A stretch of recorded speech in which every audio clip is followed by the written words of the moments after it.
Hello दोस्तों, क्या आप ये सोच सकते हैं कि किसी के पैर ना हो और वो दुनिया की सबसे ऊंचे पर्वतों को फतह करे? हाँ दोस्तों, ये कर दिखाया है अरुणिमा सिन्हा ने। उन्होंने पैर न होने पर भी दुनिया के 7 शिखरों पर फतह हासिल की है। जहां अक्सर लोग अपनी कमियों को बहाना बनाते हैं ना, वहां उन्होंने अपनी कमियों को अपनी प्रेरणा बना लिया। अरुणिमा सिन्हा वॉलीबॉल की एक नेशनल प्लेयर रही हैं, लेकिन ऐसा उनके जीवन में क्या हुआ जिससे उन्होंने वॉलीबॉल को छोड़कर माउंटेनियर बनने का सपना देख लिया। चलिए जानते हैं इनके जीवन की कहानी। 11 अप्रैल सन 2011 को अरुणिमा लखनऊ से दिल्ली के लिए ट्रेन पर चढ़ती हैं, लेकिन कुछ दूरी पर आने के बाद कुछ बदमाशों ने उनसे उनकी गोल्ड चेन छीनने की कोशिश की, लेकिन क्योंकि वो एक वॉलीबॉल खिलाड़ी थी तो उन्होंने खिलाड़ी वाली ताकत दिखाते हुए उन्हें रोकने की कोशिश की और उन्हें अपनी गोल्ड चेन नहीं दी, जिसकी वजह से वो 4-5 लोग थे और उन्होंने अरुणिमा को उठाकर ट्रेन से नीचे फेंक दिया।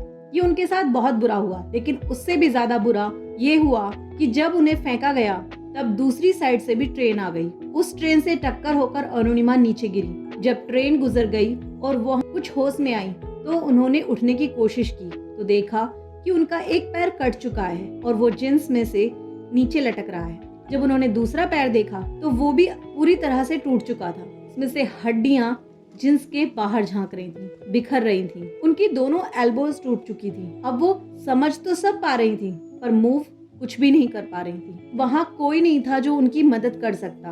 और तो और वहाँ जब रेल की पटरी पर आपने देखा होगा कि कुछ छोटे छोटे बड़े बड़े चूहे घूमते हैं। उनका जो कटा हुआ पैर था, जो बिखरा हुआ था इधर उधर, उसे चूहे कुतर रहे थे। वो सब समझ पा रही थी, सब महसूस कर पा रही थी, लेकिन वो कुछ नहीं कर पा रही थी क्योंकि उनकी बॉडी मूव नहीं हो रही थी। वो रात भर मदद के लिए चिल्लाती रही और 7 घंटे उस ट्रैक पर पड़ी रही। उसके बाद जब सुबह लोगों ने उन्हें देखा तो उन्हें उठाकर बरेली के एक हॉस्पिटल में ले गए। ये हादसा उनके साथ बरेली के आसपास हुआ था, लेकिन वहां जाने पर डॉक्टरों को उन्होंने बातें करते हुए सुना कि ना तो उनके पास एनेस्थीसिया है और ना ही इतना ब्लड। तब खुद अरुणिमा ने उन डॉक्टर से कहा कि मेरे साथ जो रात बीती उससे ज्यादा दर्द किसमें होगा।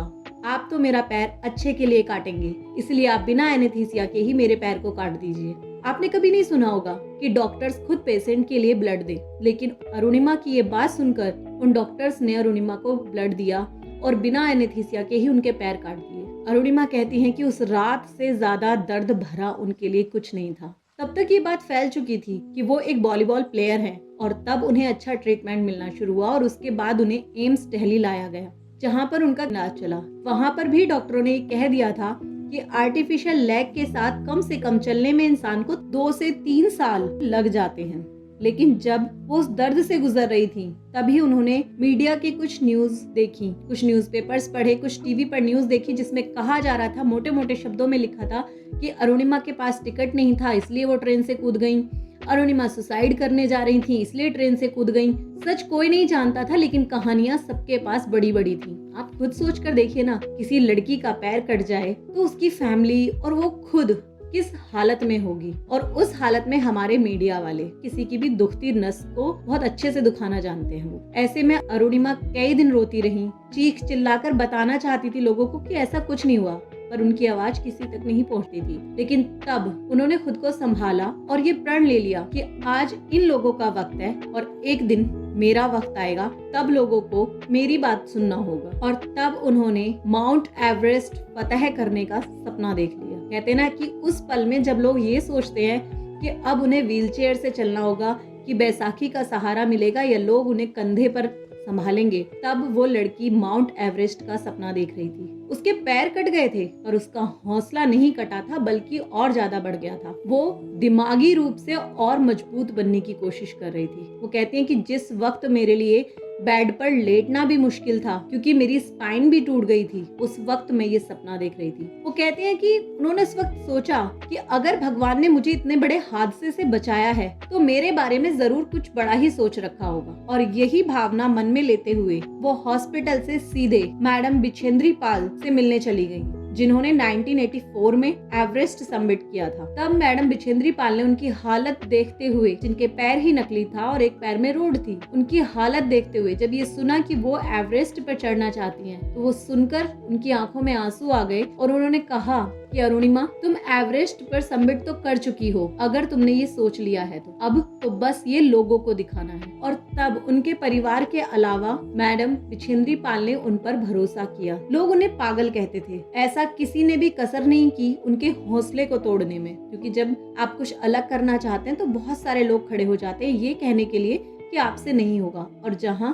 अरुणिमा के तो अब पैर ही खराब हो चुके थे, तो हर आदमी उनसे यही कहता कि अब तुम ये नहीं कर पाओगी, तुम ये पागलपन मत करो, ये पागलपन है, अपनी जिंदगी को जोखिम में डालना है। लोग उन पर हंस रहे थे, लेकिन वो कहते हैं ना कि जिस जिस पर जग हंसा है, इतिहास उसी ने रचा है। और उन्होंने अब इसकी तैयारी शुरू कर दी। वो कहते हैं कि शुरू में उन्होंने बहुत सारी परेशानियों का सामना किया। जिस बेस कैंप में पहुंचने के लिए लोगों को सिर्फ 10 से 12 मिनट लगते थे, उन्हें 3 से 4 घंटे लगते थे। कई बार उन्हें आधे रास्ते से कह दिया जाता था, अरुणिमा तुम रहने दो, तुम वापस चलो, और वो आ भी जाती थी। लेकिन वो अपने मन ही मन में ये कहती थी कि एक दिन ये जरूर होगा।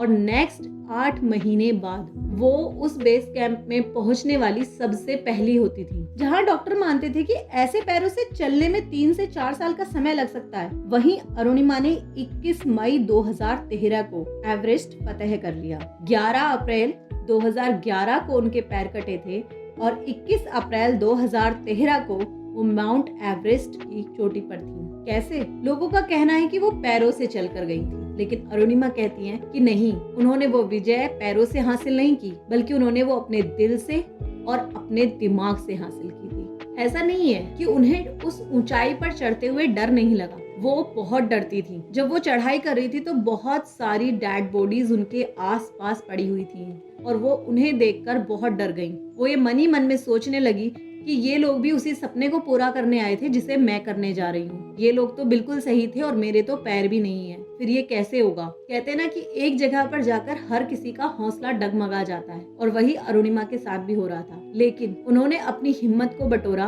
और उन लाशों को लांघ कर आगे चलना शुरू किया। जब वो ऊंचाई के निकट पहुंचने ही वाली थी ना, उससे कुछ दूरी पर ही उनका ऑक्सीजन सिलेंडर खत्म होने लगा। जो उनके साथ गए थे, उन्हें शेरपा कहते हैं, उन्होंने उनसे कहा कि अरुणिमा चलो वापस, तुम्हारा ऑक्सीजन लेवल कम हो रहा है। तो उन्होंने कहा कि नहीं, मैं वापस नहीं जा सकती। शेरपा ने फिर से कहा कि ये मौका हमें फिर मिल जाएगा, तुम वापस चलो। लेकिन उन्होंने कहा कि नहीं, मुझे ये मौका फिर नहीं मिलेगा, और उन्होंने अपना कदम आगे बढ़ा दिया। और महज उसके 2 घंटे बाद वो एवरेस्ट को सबमिट कर चुकी थी और वहां जाकर उन्होंने तिरंगा लहरा दिया था। ऐसा करने वाली अरुणिमा पहली दिव्यांग महिला बनी जिन्होंने एवरेस्ट को फतह किया। और वो यहीं नहीं रुकी, इसके बाद उन्होंने दुनिया के 7 सर्वोच्च शिखर को भी फतह किया है, और ऐसा करने वाली भी वो दुनिया की पहली दिव्यांग महिला बन चुकी है। उन्होंने साबित कर दिया कि अगर इंसान के हौसलों में उड़ान होती है ना, तो वो कुछ भी कर सकते हैं। इंसान शरीर से कभी विकलांग नहीं होता,